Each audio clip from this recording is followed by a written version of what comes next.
তোমাদের দুটি বনবাসনা তোমায় পূরণ করতে হবে। বলো ব্রজগোপীগণ, বলো কি তোমাদের মনের বাসনা নয়? বলো আচ্ছা আমাদের মনের বাসনা কি জানো? আমরা গোবিন্দ সেই নন্দিনী নন্দ তাকে আমরা নিজ নিজ প্রতিনিধি লাভ করতে পারি।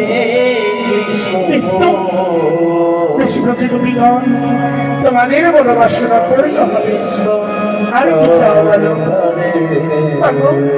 এই মধুর বৃন্দাবনে আমরা এই মহারাষ্ট্রের দর্শনে করতে চাই। বেশ বেশ, তোমাদের এই বড় বাসনা করতে হবে।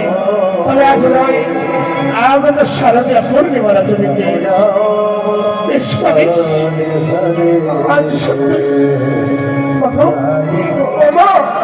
সত্যি আমাদের আশীর্বাদ করবে। তাই তো আজ আমরা সকলে মিলে একে একে আজ তোমার আরো কি করবো মা? আজ তোমার পূজা করবো। তাই আজ একে একে সখী জনমান মায়ের পূজা করতে লাগবে। হরে রাম